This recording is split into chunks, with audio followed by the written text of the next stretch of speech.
transferindo a Constituição Federal, inclusive o artigo 19. Na prática, privilégios, mas uma outra coisa, medidas que acabam agradando, vamos dizer assim. Foi feito esse acordo, né, que instituiu, dentre outras coisas, o retorno do ensino religioso do país, quer dizer, reiterou a postura do Brasil de dizer assim, não, agora vamos agora fazer ensino religioso. Mesmo que facultativo, paga com dinheiro do Estado, paga com dinheiro do nosso bolso, imposto, paga com dinheiro de cada um aqui, inclusive nós ateus que não queremos isso. Enfim, nesse acordo a gente percebe que existe um grande privilégio da Igreja Católica, porque no próprio texto dessa concordata, o 11º artigo ele fala que ele pega e reitera assim, a religião católica, ele fala assim, no artigo 11º ele diz assim, o ensino religioso católico e de outras religiões de matrícula facultativa constitui disciplina dos horários normais da escola pública. Ou seja, se o cara não tiver outra opção, porque quando você está na escola, eu digo enquanto professora, você tem que ficar dentro da escola.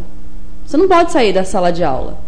Inclusive, assim, oficialmente falando, no discurso, na prática não oficial da coisa, o pedagogo quer mais é que você fique dentro da sala de aula.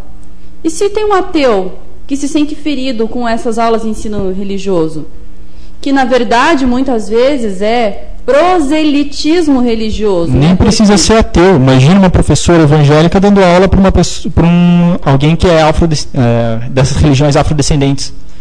Complica, porque geralmente a pessoa, né, principalmente pessoas que seguem denominações neopentecostais, costumam fazer comentários bastante infelizes e preconceituosos com relação a essas religiões.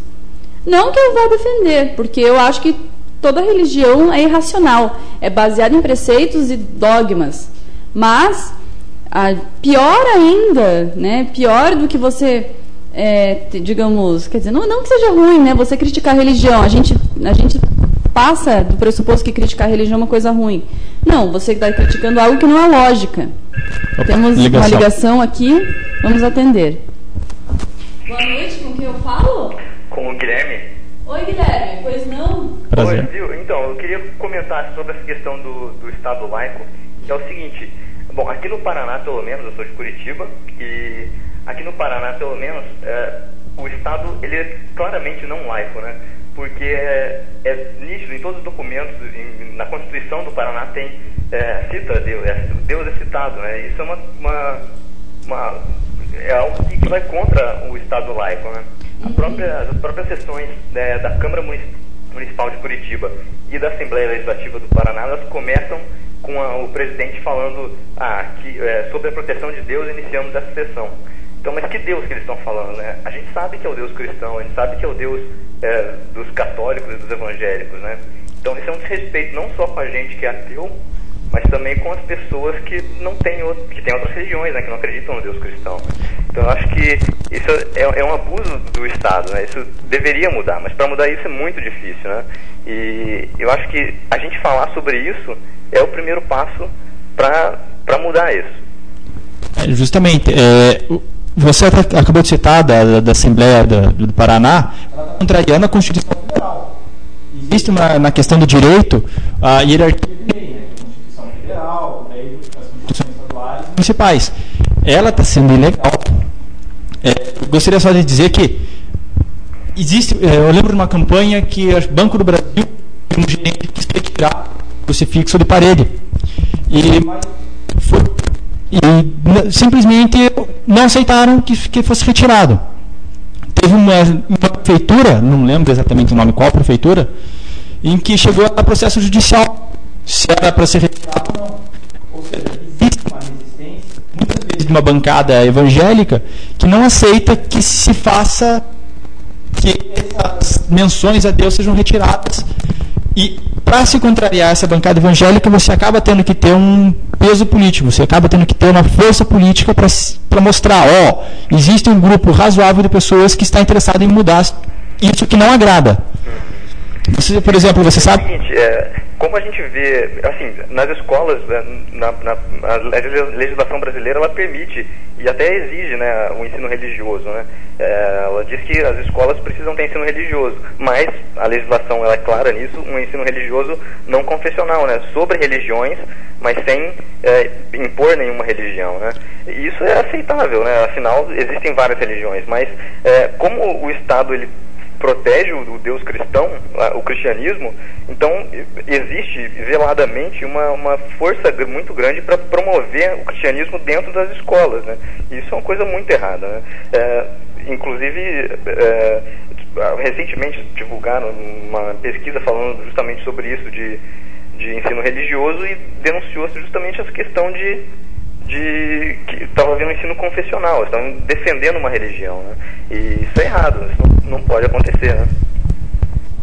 Então, mas como ela citou mesmo um texto que foi assinado entre o antigo presidente Lula e o Estado-Maior Vaticano, o ensino religioso católico e outras religiões, ou seja, na verdade não é nem cristão, é católico e outras religiões. Está privilegiando especificamente, confessadamente que ele está privilegiando o mundo.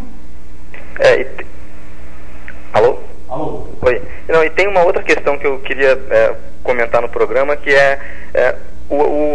houve recentemente aí aqueles escândalos dos passaportes diplomáticos que o Lula deu para a família dele, sei lá para mais quem que ele acabou dando esse diploma, esse passaporte, e foi distribuído alguns passaportes para líderes de igrejas evangélicas. E o argumento deles para ter dado esse passaporte foi de que, bem, os católicos eles têm o Vaticano e os bispos tinham passaporte diplomático do Vaticano. Então, o Estado brasileiro estaria dando igualdade de direito para os evangélicos, dando esse outro passaporte, mas isso é uma outra clara manifestação de cristã dentro do Estado, né? Então, não é só na educação, não é só nas coisas simples que a gente vê. Existe um favorecimento muito grande, muito forte mesmo entre autoridades diplomáticas, né? Então, isso é muito grave. E o meu passaporte, como é que ele está? Pô, se vai preservar a igualdade, eu quero meu passaporte também. Como assim? Eu sou o meu próprio guia, eu sou a minha própria consciência, não há um pastor, então eu acho que então o governo federal vai ter que falar diretamente comigo. Eu quero meu passaporte diplomático. Sem isso não tem essa tal de igualdade. Mas apareceu. Bom, era isso que eu queria comentar. Obrigado pelo espaço. Obrigada, Guilherme. Obrigada pela participação, ela foi bastante enriquecedora, né? E gostaria, enquanto você estava falando aqui conosco, eu gostaria de ler aqui publicamente o 19º artigo da Constituição Federal, do primeiro capítulo, que diz o seguinte: é vedado à União, aos Estados, ao Distrito Federal e aos municípios estabelecer cultos religiosos ou igrejas, subvencioná-los, embaraçar-lhes o funcionamento ou manter com eles ou seus representantes relações de dependência ou aliança. Ok? Isso é um texto parcial. O que eu quero comentar sobre isso? Reflete claramente o Estado laico, ou seja, você não pode nem subvencionar, nem embaraçar, nem incentivar, nem atrapalhar. Salve, ressalvada na forma da lei, a colaboração de interesse público. Aí é que a lei abre brecha. Eu não sou nenhuma jurista, mas interpretando o texto, a lei vai começar a abrir brechas para ações conjuntas, ações do tipo ONGs, né? Quando o Estado começa... Não desligou. Quando o Estado começa... Não desligou ainda. Espera aí, só um minuto.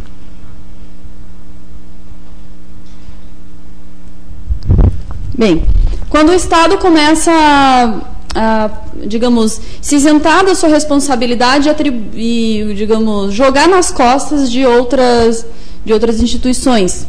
Nesse meio interim, existem ações muito positivas, como aquela do final de semana na escola, né? Como que é o nome? Não tenho certeza qual. Não sei exatamente qual que é. Enfim, naquela que a escola abre no fim de semana, promove diversas atividades. Oficinas, aula de violão, aula de várias coisas. E, na prática, existe um problema sério, porque quem deveria estar fazendo isso? O Estado. O Estado deixa de contratar pessoas, deixa de contratar professores, e deixa de oficializar essa iniciativa e passa a depender da boa vontade dos cidadãos. Não que isso não seja uma construção democrática, mas é um problema que impede que o Estado assuma responsabilidade. Por que eu estou falando isso?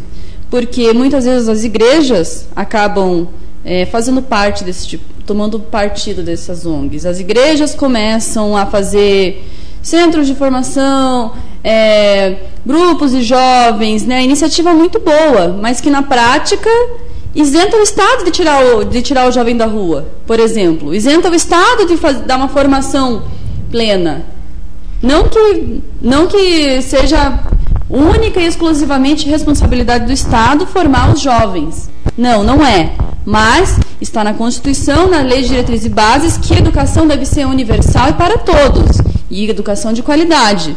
Não terceirizada, não apoiada em ONGs ou coisas do gênero, principalmente ONGs de cunho religioso. Não explícito, mas implícito. E vamos lembrar o seguinte, interesse e dependências ressalvadas na forma da lei, colaboração no interesse público. Existem situações, por exemplo, Cristo Redentor é considerado uma das 7 maiores maravilhas do mundo, quer queiramos ou quer não, é considerado. Então, investir um pouco de dinheiro com turismo, com divulgação para isso, sim, isso acaba sendo interesse público.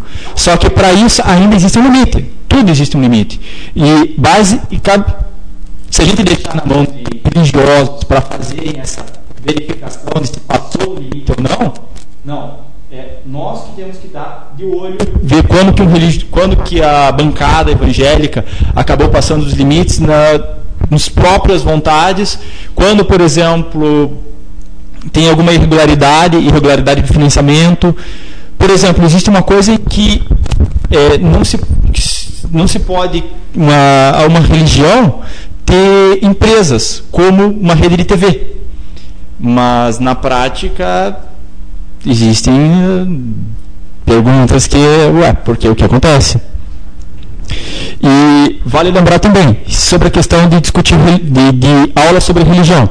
Religião não é o único sobre ensino religioso. Ensino religioso não é o único assunto interessante a ser colocado numa sala de aula que seja importante ser discutido. Quer dizer, pode ser considerado religião como uma parte que envolve o aspecto cultural da localidade.